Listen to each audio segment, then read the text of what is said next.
Dear participants, ladies and gentlemen, I am very pleased to address the first ever District Energy Days in Brussels, organized by Euroheat and Power. I am sure that the participants of this event all share with me a common vision of modern, efficient and smart heating and cooling system. This is a vision which was almost entirely unknown in Brussels a few years ago. Today, the game is different. The European policies and initiatives have been laying the ground for this transformation and the change in perception, such as the renewable energy and energy efficiency legislation or our research and development programs. However, this year was a major turning point.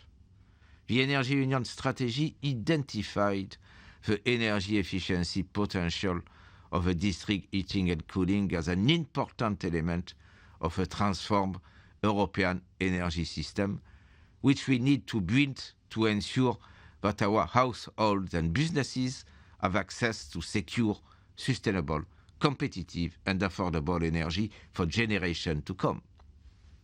In this context, in February this year, we adopted the first ever European heating and cooling strategy. The strategy reconfirmed the importance of a fundamental transformation of our heating and cooling systems as the largest single source of energy demand in Europe, which also consumes today the majority of our gas import and is largely based still on fossil fuel. We stated in this strategy the goal that buildings must be progressively decarbonized as essential to achieve Europe's climate and energy goals and fulfill our commitment under the Paris Agreement. For this, we need to focus on making our building much more efficient and encourage switching our heating and cooling systems to renewable and sustainable energy supply sources. This is a formidable challenge. If we consider how inefficient our building stock is today, and that most of our buildings rely on old and inefficient equipment for heating, an important part of which has passed their technical lifetime. In the coming years, we need to make serious progress in refurbishing our existing buildings and replacing the current heating systems with new, modern, efficient and smart solutions. Modern district energy has the key characteristics we need to make heating and cooling efficient, sustainable and smart, especially in highly dense cities where other options for renewable and sustainable energy are either scarce or much more costly.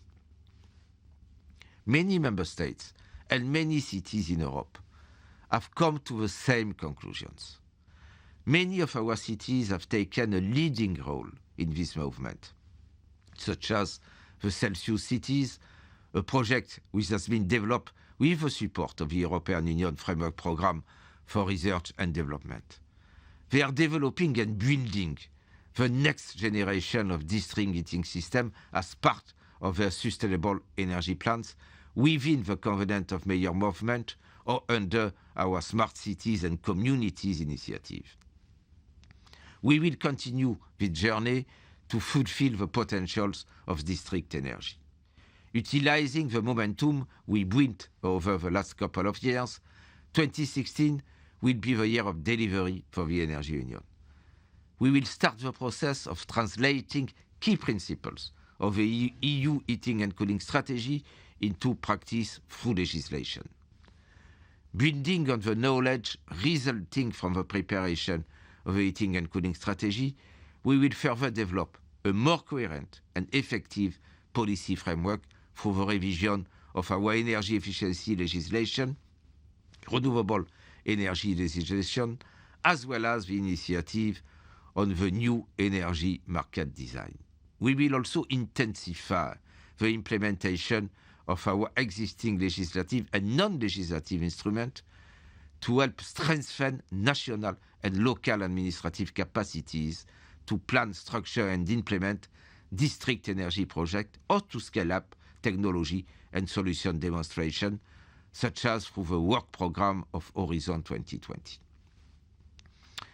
Let me also emphasize that European Union funds and financial instruments provide project development assistance and funds for national and local authorities to develop and to realize district heating and cooling projects such as ELENA, the European Energy Efficiency Funds, the European Fund for Strategic Investment, and the European Structural and Investment Funds.